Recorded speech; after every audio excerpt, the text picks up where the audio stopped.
At my sister's baby shower, my 6-month-old daughter started crying heavily while I was not in the room.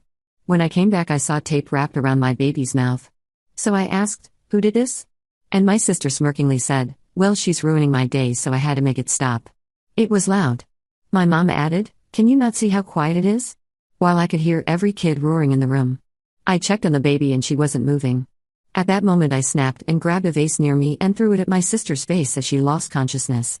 My parents rushed to her and started checking on her, and her baby then shouted at me, "Get out this instant, can't you see she's carrying a child? You just can't handle her having the spotlight." Dad added, "Some people just ruin everything." I stood there and simply said, "I'm coming back for all of you." I still remember the exact shade of pink those balloons were. Blush, maybe. Or dusty rose. The kind of color my sister Madison obsessed over for months leading up to her precious baby shower. She'd called me 17 times in 2 weeks about centerpieces alone, each conversation ending with her reminding me how important this day was to her, how it had to be absolutely perfect. My daughter Lily was 6 months old then. A beautiful baby with my dark hair and her father's green eyes. Derek and I had separated 3 months after she was born, so I was doing everything alone. Sleep deprived, financially struggling, emotionally drained. But I showed up to Madison's shower because that's what family does, right? You show up. You smile. You pretend everything's fine even when your world is crumbling. The venue was this upscale event space in downtown Charlotte that must have cost a fortune. White linens, gold accents, a dessert table that looked like something from a magazine. Madison stood in the center of it all, glowing in her ivory maternity dress, one hand resting on her 7-month bump while she laughed with her friends. She'd married Garrett 2 years ago, a corporate lawyer who made the kind of money that bought houses with 3-car garages. Everything about her life screamed success. Mom cornered me the moment I arrived. "Try to keep Lily quiet today, okay? Madison's been so stressed planning this." She didn't ask how I was doing. Didn't acknowledge the dark circles under my eyes or the spit-up stain I tried to scrub out of my dress that morning. Just a warning to make sure my baby didn't inconvenience the golden child. Lily had been fussy all morning. Teething, probably. She barely napped, and I could feel the tension building in her little body as we walked into that room full of strangers. I found a quiet corner near the back, bouncing her gently, trying to soothe her before the inevitable meltdown. The shower started exactly on time because Madison's events always did. Games, gifts, the whole performance. I participated when required, clapping at the appropriate moments, laughing at jokes that weren't funny. Lily calmed down after I nursed her, and for about 45 minutes, everything seemed manageable. Then I needed to use the bathroom. A basic human necessity. I looked around for someone to hold Lily, but the only people I knew were my parents, and they were both focused on Madison's gift-opening spectacle. My Aunt Carol was there, buried in conversation with some woman I'd never met. The event space had a small lounge area just outside the main room, and I could see it from where I'd been sitting. I laid Lily in her carrier in the lounge area just outside the main room, visible through the glass doors, made sure she was secure, and practically ran to the bathroom. 3 minutes. Maybe 4. I washed my hands quickly, checked my reflection just long enough to see how exhausted I looked, and headed back. The sound hit me before I reached the doorway. Not crying. Silence. Wrong, awful silence where Lily's voice should have been. My heart kicked into overdrive as I pushed through the door, scanning the corner where I'd left her. Madison's friend Tiffany was standing near the carrier, her phone out, clearly texting. But Lily wasn't crying. She was making these muffled, panicked sounds, her face red and contorted. I rushed over, and that's when I saw it. Thick packing tape. Wrapped around my baby's mouth. Multiple layers, sealing her lips shut, covering the lower half of her face. Her eyes were wide with terror, tears streaming down her cheeks. Her little hands were flailing weakly. Time stopped. My hands shook as I reached for her, carefully peeling the tape away from her skin. She gasped when I got it off, then started screaming. A raw, traumatized sound that cut through every other noise in that room. I held her against my chest, feeling her tiny heart hammering, her body trembling. Who did this? My voice came out strange. Flat. Detached from the rage building inside me. The room had gone quiet. All those perfectly dressed women in their pastels and neutrals, staring at me like I'd committed some social violation. Madison stood near her gift table, one hand on her hip. She was smirking. Actually smirking. "Well, she's ruining my day, so I had to make it stop," she said it casually, like she'd just explained why she'd turned down the music or closed a window. It was loud. I couldn't process what I was hearing. Couldn't reconcile my sister's face with the words coming out of her mouth. My baby. She'd put tape over my baby's mouth. Mom materialized beside Madison, her expression annoyed rather than horrified. Can you not see how quiet it is? Except it wasn't quiet. Madison's friends' kids were running around, shrieking and laughing, knocking into chairs. One of them was banging on the dessert table. The noise level in that room could have drowned out a freight train. But apparently, only Lily's distress mattered. Only my daughter's needs were an inconvenience. I looked down at Lily. Her crying had changed, becoming weaker, more labored. Her lips looked pale. I pulled back to check on her, my nurse training kicking in even through the shock. She wasn't moving right. Her breathing seemed shallow. The tape had been on long enough to terrify her into exhausting herself. Maybe longer. Maybe it had been tight enough to restrict her airway partially. Maybe she'd been struggling so hard she depleted her oxygen. 6-month-old babies can't handle that kind of stress. Their little systems aren't built for sustained panic. She went limp in my arms. Everything inside me broke. The vase was crystal, heavy and expensive looking, filled with pink roses. I grabbed it without thinking, water sloshing over my hand. Madison's smirk was still on her face when I threw it. The impact was satisfying in a way I can't properly describe. The sound of crystal meeting skull. The way her expression changed from smug to shocked to nothing at all as she crumpled. Roses and water and glass exploded across her precious white linens. She hit the floor hard. Unconscious before she landed. The screaming started then. Real screaming, not the background noise everyone had been ignoring when it came from my baby. Mom dropped to her knees beside Madison, shrieking her name. Dad was suddenly there too, phone out, probably calling 911. Madison's eyes fluttered open after a few seconds, confused and moaning in pain, blood trickling from where the crystal had split her skin. Get out this instance. Mom's voice was shrill with panic. Can't you see she's carrying a child? You just can't handle her having the spotlight. Dad's eyes met mine, and there was nothing in them but disgust. Some people just ruin everything. I stood there holding my limp daughter, surrounded by horrified guests, looking at my family crouched over my unconscious sister. No one asked about Lily. No one checked if she was breathing. No one acknowledged what had been done to her, what had caused my reaction. The words came out calm. Too calm. I'm coming back for all of you. I left before the ambulance arrived.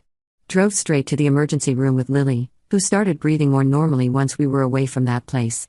The doctors kept her overnight for observation. Respiratory distress from airway restriction and severe traumatic stress response. They photographed the tape residue on her face, the red marks around her mouth. A social worker came. Police reports were filed. Madison had a concussion and a fractured cheekbone. Her baby was fine. She pressed charges for assault. Mom and Dad backed her story, said I'd attacked her unprovoked, that Lily had barely been fussing, that I'd overreacted to Madison gently quieting her. My lawyer was a woman named Patricia Chen who listened to everything with a kind of cold fury that made me feel less alone. They assaulted an infant, she said flatly. Doesn't matter that it's your sister. We're countersuing. The criminal case against me took 8 months. During that time, my family launched a campaign to destroy me. Dad used his connections at the bank where I'd been applying for a small business loan to make sure I was denied. Mom called my landlord with concerns about my fitness as a mother, tried to have Lily removed from my care. Madison went on social media, playing the victim, posting photos of her bruised face alongside pictures of her newborn son, Blake, with captions about violent family members and protecting her baby. What they didn't count on was the evidence. The medical records. The police photos. The testimony from Tiffany, Madison's own friend, who felt guilty enough to admit she'd seen Madison wrap the tape around Lily's mouth while I was gone. Security footage from the venue that showed Madison approaching Lily's carrier, blocking the view with her body, then walking away while my daughter thrashed. The prosecution dropped charges against me. My countersuit moved forward. Child endangerment. Assault of a minor. Civil damages for medical costs and emotional distress. But that wasn't enough. Not for what they'd done. Not for the fact that Madison still posted selfies with Blake, acting like she was Mother of the Year. Not for Mom's Facebook updates about staying strong through false accusations. Not for Dad's complete silence, as if I'd never existed. I started planning. The first few weeks after the charges were dropped felt surreal. I'd wake up expecting police at my door, lawyers calling with bad news, my family finding some new way to twist the narrative. Instead, there was silence. Madison stopped posting about me. Mom's concerned phone calls to CPS dried up. Dad quit sending those passive-aggressive emails about reconciliation that were really just demands for me to apologize. They thought it was over. They thought they'd weathered the storm with minimal damage. Madison's conviction was a misdemeanor, community service and probation, nothing that would follow her forever. In their minds, I was the one who'd look worse. The mother who'd violently attacked a pregnant woman. Never mind what provoked it. Never mind that a jury had seen through their lies. I couldn't let them win that narrative. Couldn't let Madison keep posting her perfect mommy content while what she'd done to Lily got buried under legal jargon and sealed court documents. The public saw her bruised face. They needed to see Lily's. But I had to be smart about it. Emotional reactions had already cost me too much. This needed to be surgical. I started documenting everything. Created a timeline of events with timestamps, witnesses, evidence. Every text message Madison had sent me in the months before the shower, complaining about how stressed she was, how everything had to be perfect, how she couldn't handle any disruptions. Every conversation with my parents where they'd minimized her behavior, blamed me for being too sensitive, suggested I was jealous of her success. I pulled my phone records, proved I'd only been gone from that room for 3 minutes and 42 seconds. Got the venue to turn over their lobby security footage through my lawyer, cameras that showed Madison leaving the main event room, going to the supply area where extra decorations were stored, returning with tape in hand. Requested Lily's complete medical file from the hospital, including the photos that made even hardened ER nurses wince. Patricia watched me build this case with something between concern and approval. "What exactly are you planning to do with all this?" she asked during one of our meetings. "I'm going to make sure everyone knows the truth," I said. "Not the version my family tells at dinner parties. The actual truth." She leaned back in her chair, studying me. "Be careful, Jess. You've won the legal battle. Sometimes it's better to walk away." "They didn't walk away when they tried to take Lily from me," I replied. "They didn't walk away when they called me an unfit mother to anyone who'd listen. I'm not starting this fight. I'm finishing it." Patricia had a private investigator on retainer, a guy named Marcus who'd done 20 years with the NYPD before moving to Charlotte. I hired him with money I didn't have, putting it on a credit card I couldn't afford. "Find everything," I told him. "I want to know every secret, every lie, every skeleton." Marcus called me on a Tuesday afternoon, 3 months after I'd hired him. "You're going to want to sit down for this," he said. We met at a coffee shop in a neighborhood where I wouldn't run into anyone I knew. He slid a manila folder across the table, thick with documents and photographs. "I've been doing this work for 25 years, he said quietly. "I've seen a lot of ugly family situations. This is top 10. I opened the folder. The first section was about Madison and Garrett. Financial records that told a story of catastrophic mismanagement and desperation. The second was about my father, employment records, internal bank documents, witness statements. The third section was about my mother, and it was the smallest but somehow the most devastating. "How did you get all this?" I asked, flipping through bank statements and hotel receipts. "I have sources," Marcus said. "Some people I worked with in New York, others here locally. A few friendly court clerks, some folks in finance who owe me favors. Nothing illegal, I made sure of that. You want this to hold up under scrutiny." I spent the next hour going through everything while Marcus drank coffee and answered my questions. The scope of what he'd uncovered was staggering. These weren't just minor indiscretions or embarrassing mistakes. This was systematic deception across years, layers of lies that held up an entire family mythology. "What are you going to do with it?" Marcus asked as I closed the folder. "I haven't decided yet," I lied. I knew exactly what I was going to do. I just wasn't ready to say it out loud. That night, after I put Lily to bed, I spread everything across my kitchen table. Organized it by person, by severity, by how much damage it could cause. I wasn't thinking about morality anymore. I was thinking about impact. About precision. About making sure each revelation hit exactly where it would hurt most. The civil trial was still months away. I'd used that time to prepare everything else. Build the website framework, organize the evidence, plan the exact moment of release. The trial verdict would be the trigger. Win or lose, the truth was coming out. But I needed the legal victory first, needed that official validation that what Madison had done was wrong. Madison's perfect marriage wasn't so perfect. Garrett had a gambling problem that had put them $70,000 in debt. Credit cards maxed out, a second mortgage on their house that they couldn't make payments on. Madison knew. She'd been hiding it from everyone, maintaining the facade while they circled the drain financially. More interesting, Garrett had been having an affair. A paralegal at his firm named Jessica Reeves. Marcus had photos, hotel receipts, text messages recovered from a phone Garrett thought he'd wiped. The affair had started before Madison got pregnant. Before the baby shower. While she was playing perfect wife on Instagram, her husband was spending their non-existent money on another woman. Dad's secrets were uglier. He'd been fired from his position as a bank manager 3 years ago. Not laid off. Fired.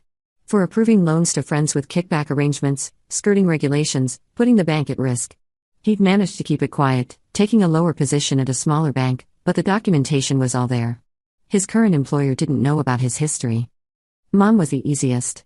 She'd been writing checks from the joint account she shared with Dad to a man named Richard Novak, her personal trainer. $2,000 a month for sessions that happened in a motel off Interstate 77. Marcus had surveillance footage. Mom's car in the parking lot, her walking into room 247, leaving 2 hours later. Every Tuesday for the past year. I organized everything into sealed envelopes, one for each target. Documents, photos, financial records, witness statements. Then I waited for the civil trial. The civil trial lasted 3 days. Madison showed up looking appropriately victimized, subtle makeup that emphasized the scar on her cheekbone, clothes that were expensive but understated, her hand constantly resting on Blake and his stroller as if to remind everyone she was a mother too. Our lawyers presented dueling realities. Hers painted me as unstable, violent, unable to cope with my sister's happiness. Mine presented a woman who'd been systematically abused by her family and finally snapped when they hurt her child. The evidence was overwhelming on my side, but I could see some jury members struggling with the optics. How could someone who threw a vase at a pregnant woman claim to be the victim? Then Patricia called Tiffany to the stand. Madison's friend had been sitting in the courtroom every day, but I hadn't realized she was testifying for us until that moment. She looked terrified as she took the oath, her hands shaking when she sat down. "Ms. Henderson, you were at the baby shower on the day in question, correct?" Patricia asked. "Yes," Tiffany said, her voice barely audible. "Can you tell us what you saw?" Tiffany glanced at Madison, who was staring at her with an expression I couldn't quite read. Then she took a breath and started talking. "Madison was opening gifts," she said. "The baby, Lily, started crying. Jessica had gone to the bathroom. Madison got this look on her face, like she was really annoyed. She walked over to where the baby was and pulled out this tape from her gift wrapping supplies. The thick brown packing tape. What happened next? She wrapped it around the baby's mouth. 3 or 4 times around her head. The baby was thrashing and crying, you could hear it even through the tape, and Madison just. She smoothed down the ends like she was wrapping a present and walked away. The courtroom was silent. I could hear someone in the gallery gasp. "Did anyone stop her?" Patricia asked. "No," Tiffany said, and tears started running down her face. We didn't know what to do.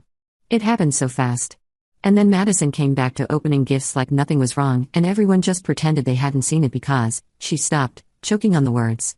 "Because why, Ms. Henderson?" "Because Madison is the kind of person you don't say no to," Tiffany whispered. "Because we were all scared of getting on her bad side. Because it was easier to pretend we didn't see it than to deal with the consequences of calling her out."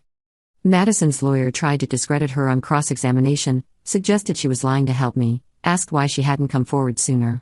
But the damage was done. A room full of women had watched my sister tape a baby's mouth shut and done nothing. Had prioritized social harmony over an infant's safety. The jury came back after 4 hours. $50,000 in damages plus medical costs. Madison lost. The judgment was enforceable, which meant wage garnishments if necessary, though getting blood from a stone would take years. What mattered was the official record. A jury had seen the evidence and sided with me. What mattered was what came next. I started with Dad. An anonymous package delivered to the main office of his current employer. Copies of his termination letter from his previous job, documentation of his loan fraud, detailed records of his misconduct. He was fired within a week. At 62, his career was effectively over. Mom's package went to the country club where she and Dad were members. Photos of her car at the motel, time-stamped images of her and Richard, bank statements showing the payments. The club had a morality clause in their membership agreement. Something about upholding community standards. She and Dad were voted out at the next board meeting. Her Tuesday coffee group suddenly had no space for her. But Madison's reveal was the masterpiece. I didn't send anything anonymously. I posted everything publicly. I created a website. MadisonsRealLife.com. Featured every piece of evidence Marcus had gathered. Garrett's affair, complete with photos and messages. Their death, laid out in spreadsheets with account numbers redacted but amounts visible. Screenshots of Madison's Instagram posts next to images of their foreclosure notices. The court documents from her conviction for child endangerment. The medical photos of Lily's injuries. Then I shared it. Every social media platform. Tagged everyone who'd been at that baby shower. Every one of Madison's friends who'd watched her tape my baby's mouth shut and said nothing. Every family member who'd taken her side. Every person who'd commented on her victim posts with sympathy and outrage on her behalf. The website went viral. Locally at first, then broader. News outlets picked it up. Charlotte woman's perfect life exposed as fraud after infant assault conviction ran in The Observer. The story got traction because of the baby shower angle, the dramatic irony of someone abusing a child at an event celebrating a pregnancy. The website went viral. Locally at first, then broader. News outlets picked it up. Charlotte woman's perfect life exposed as fraud after infant assault conviction ran in The Observer. The story got traction because of the baby shower angle, the dramatic irony of someone abusing a child at an event celebrating a pregnancy. Within 48 hours, the website had been viewed over 200,000 times. People shared it on every platform imaginable. Local parenting groups discussed it in horrified detail. Someone made a TikTok explaining the whole situation that got 3 million views. The Charlotte subreddit had 5 different threads about it, each with hundreds of comments. The responses ranged from supportive to bloodthirsty. People praised me for exposing Madison, called me a hero for protecting my daughter. Others thought I'd gone too far, said I was vindictive and cruel, that airing dirty laundry publicly was wrong even if the accusations were true. I didn't engage with any of it. Didn't read the comments or respond to messages. I'd said what I needed to say. The rest was just noise. What I didn't anticipate was how quickly everything would cascade. Madison's church asked her to step down from the nursery volunteer position she'd held for 2 years. Parents at Blake's daycare complained to the director, uncomfortable with the idea of someone convicted of child endangerment being around their kids during pickup and drop-off. Her hairstylist canceled her standing appointment. The women in her book club stopped responding to her texts. Garrett's law firm was next. Someone sent them the link to the website. I suspect one of the partners' wives, someone who moved in the same social circles as Madison, had never liked her. The affair wouldn't have been enough to get him fired on its own. Lawyers cheated on their spouses all the time. But the gambling debts, the financial irresponsibility, the risk it posed to someone handling client funds? That was different. He was placed on administrative leave while they reviewed his case files, checked for any irregularities. They didn't find anything criminal, but they found enough concerning judgment calls that his future with the firm became untenable. He resigned 2 weeks after the website went live, took a job at a smaller practice for half his previous salary. Jessica Reeves, his mistress, broke up with him immediately. Apparently having an affair with a successful lawyer was exciting. Being the other woman for an unemployed one with crushing debt and a pregnant ex-wife was significantly less appealing. Dad's firing happened on a Wednesday. I know because he called me that night, drunk and furious. "You destroyed me," he slurred. 35 years in banking, and you destroyed it all over a family squabble. A family squabble? I repeated, my voice dangerously calm. Is that what we're calling child abuse now? Madison made a mistake, he said. She was stressed. You didn't have to ruin her whole life over it. She put tape over my baby's mouth and left her to suffocate, I said. You called the police on me for defending her. You chose Madison's reputation over Lily's safety, and when I protected my daughter, you punished me for it. So yes, Dad. I did have to ruin your life. Because you were willing to ruin mine to protect someone who hurt my child. He hung up. I poured myself a glass of wine and didn't feel a single shred of guilt. Mom's reaction was different. She didn't call. Didn't confront me. But 3 days after the country club membership was revoked, I got a text from my Aunt Carol, Mom's sister, someone I'd always liked despite her connection to my toxic family. Your mother is in the hospital, the text said. Panic attack. They thought it was a heart attack at first. She's asking for you. I didn't go. Sent a text back saying I hoped she was okay but that I couldn't be there. Aunt Carol didn't push, just sent back a sad face emoji and said she understood. Later, she called me. We hadn't talked since the shower, and I answered hesitantly.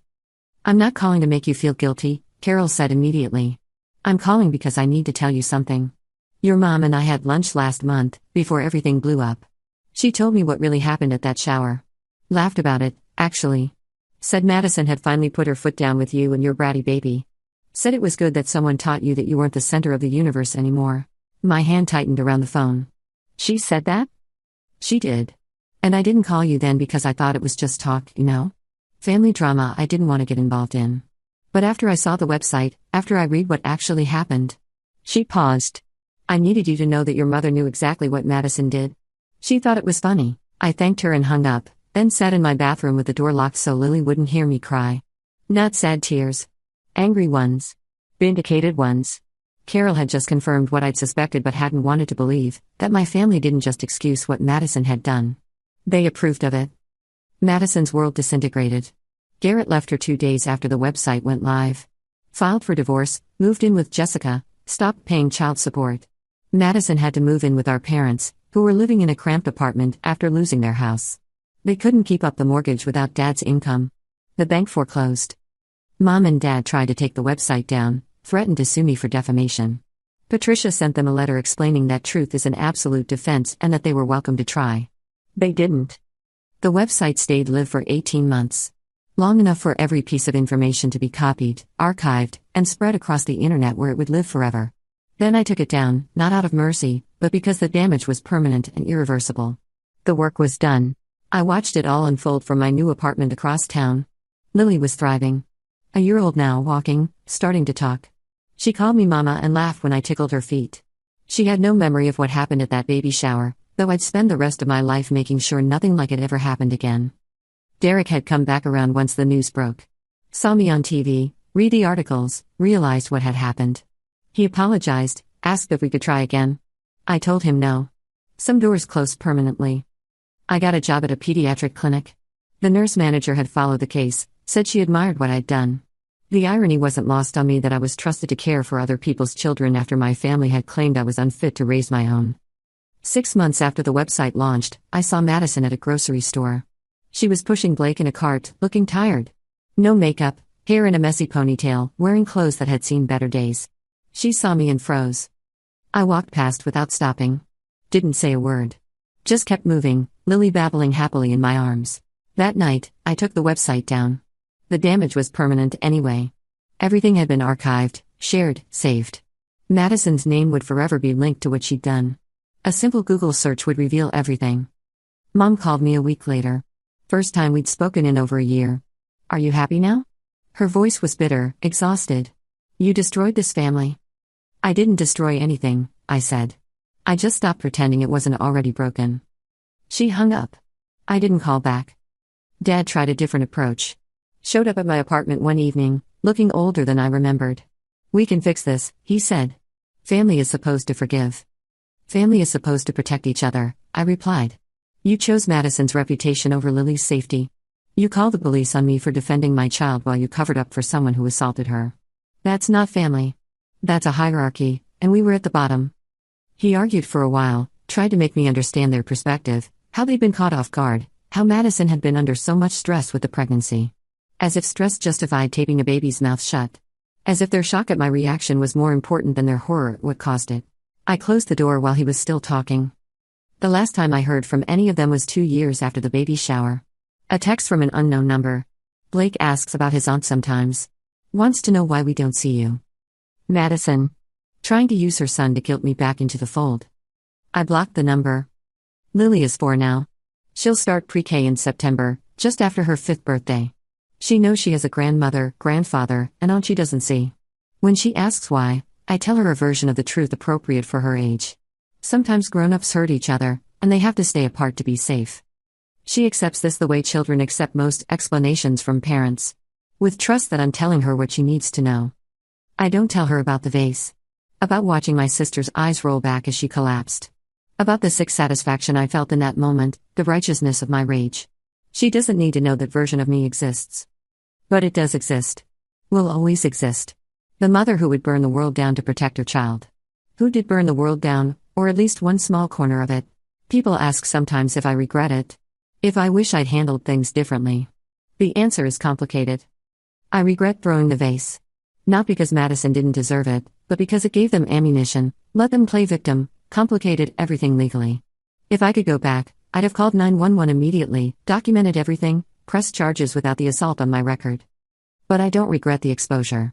Don't regret destroying their carefully constructed lies. They earned every consequence that followed. Madison works retail now. Garrett pays minimal child support when he remembers. Blake is in daycare most of the time. Her Instagram is private, her posts infrequent and generic.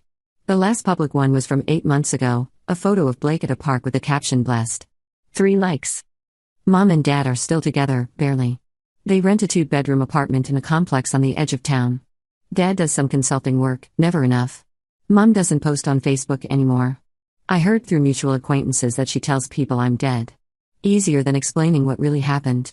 Sometimes I drive past the event space where the baby shower was held. It's booked every weekend, filled with celebrations and milestones, people marking the happy moments in their lives.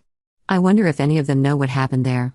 If the owners ever think about the woman who assaulted her sister in the middle of a gift opening ceremony, or if it's just another forgotten drama in an endless string of events. My life is quiet now. Simple. I work, take care of Lily, spend weekends at parks and libraries. I'm dating someone, a teacher named Michael, who makes Lily laugh and doesn't push me to talk about my family. He knows the basics from news articles and accepts that some wounds don't heal in ways that allow for reconciliation. On Lily's birthday this year, I took her to the zoo. We spent 3 hours looking at animals, eating overpriced ice cream, riding the carousel. She was radiant, fearless, full of joy. Everything a 4-year-old should be. My phone buzzed while we were watching the elephants. A text from another unknown number.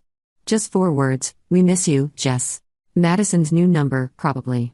Or Mom's. Didn't matter. I deleted it without responding and took another photo of Lily pointing at the elephants, her face lit up with wonder. They don't get to miss me. They don't get to rewrite history, to pretend they didn't make their choices. I said I was coming back for all of them, and I did. Just not in the way they expected. Not with continued violence or escalating confrontations. I came back with truth. With evidence. With the kind of methodical destruction that can't be undone by apologies or family therapy or time. Some people think revenge is hot-blooded, immediate, violent. It can be. But the most effective revenge is cold. Calculated. Patient.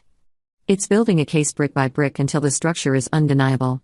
It's waiting for exactly the right moment to light the match. I lit that match when I launched the website. Watched their world burn from a safe distance while I built a new life from the ashes of the old one. Would I do it again? Every single time. Without hesitation. Because at the end of the day, when I look at Lily sleeping peacefully in her bed, healthy and safe and loved, I know I made the right choice. I protected my child. I held people accountable for harming her. And if that makes me the villain in their story, I'll wear that title with pride. The only story that matters is the one I'm writing now, the one where Lily grows up knowing her mother will always put her first, will always fight for her, will never let anyone hurt her without consequences. That's the legacy I'm leaving. Not the drama or the destruction, but the unwavering truth that my daughter deserved better than what my family offered. She got better. She got me. And I got my revenge. She got better. She got me. And I got my revenge. All of them. The months that followed weren't triumphant. They were messy and complicated, and sometimes I questioned whether I'd done the right thing. Not about exposing the truth, I never wavered on that, but about the collateral damage. Blake was innocent in all of this. He didn't choose Madison as a mother. Didn't deserve to grow up in poverty because I destroyed his father's career and his mother's reputation. I thought about him a lot. Wondered if he'd grow up hating me, if Madison would tell him stories about his evil aunt who'd ruined their lives over nothing. Wondered if there would come a day when he'd search for the truth himself and find that website, archived somewhere in the internet's permanent memory. But then I'd look at Lily, healthy and happy, and remember that Blake had 2 parents who'd failed to protect him from their own bad decisions. Lily only had me. And I'd made a promise the day she was born that I would never let anyone hurt her without consequences. I'd kept that promise. Michael came into my life about a year after everything fell apart. We met at a community event, some fundraiser for the clinic where I worked. He taught 4th grade at an elementary school in a neighboring district, had an easy smile and a genuine warmth that felt foreign after years of my family's conditional affection. Our first date was coffee.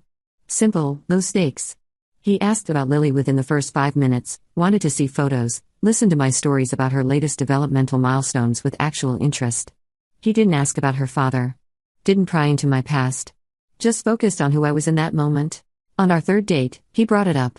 "I need to tell you something," he said. "I recognize you from the news coverage last year. My sister sent me the article." I went cold. Waited for the judgment, the careful retreat, the explanation that he didn't think we were compatible after all. Instead, he said, "I think what you did was brave. I teach kids Blake's age, and I see what happens when adults don't protect them. You protected your daughter. I respect that." It was the first time someone outside of Patricia and Marcus had acknowledged that everything I'd done was in defense of Lily. The first time someone saw me as something other than the woman who'd thrown a vase at a baby shower. I cried. Right there in the restaurant, tears streaming down my face while Michael handed me napkins and waited patiently for me to pull myself together. "I'm not good at this," I told him when I could speak again. "At trusting people. At letting anyone close. My family did a lot of damage." "I know," he said. "I'm not asking you to be perfect. I'm just asking if you want to try." So I tried. Slowly, carefully, letting him into my life in small increments. He met Lily after 2 months of dating. She loved him immediately, the way kids sometimes do with people who genuinely like them. He played dinosaurs with her on my living room floor, read her bedtime stories in funny voices, never acted like her presence was an inconvenience. Derek called around that time. I hadn't heard from him in almost a year, not since he tried to reconcile and I turned him down. I saw you with someone, he said. At the park last weekend. You looked happy. I'm happy, I said, not elaborating. Good, he said, and he sounded like he meant it. You deserve that. I'm sorry I wasn't there when you needed me. I'm sorry about all of it. The apology didn't change anything. Didn't make up for the months he'd been absent while I struggled alone, didn't erase his choice to leave when things got hard. But it was something. A small acknowledgement that he knew he'd failed us. How's Lily? He asked. She's wonderful, I said. Smart and funny and fearless. You should see her. There was a long pause. I don't think I have that right anymore, he said quietly. I gave that up when I left. I could have argued. Could have told him that biology gave him rights whether he'd earned them or not. But I didn't. Because he was right. He'd forfeited his place in Lily's life when he'd chosen his own discomfort over her needs. Take care of yourself, Derek, I said, and ended the call. That night, Michael asked me why I looked sad. I told him about the conversation, about the weird grief of officially closing a door that had been functionally closed for years. Do you regret how things worked out? He asked. No, I said immediately. I regret that he wasn't the person I needed him to be. But I don't regret that he's gone. Lily and I are better off without someone who only shows up when it's convenient. He nodded, pulled me closer on the couch. For what it's worth, I think you're doing an amazing job. She's lucky to have you. Those words meant more than he probably knew. Because I'd spent so long hearing the opposite, from my parents, from Madison, from social workers who'd investigated me at my family's behest. Hearing someone I respected say I was a good mother felt like absolution. The second year was quieter than the first.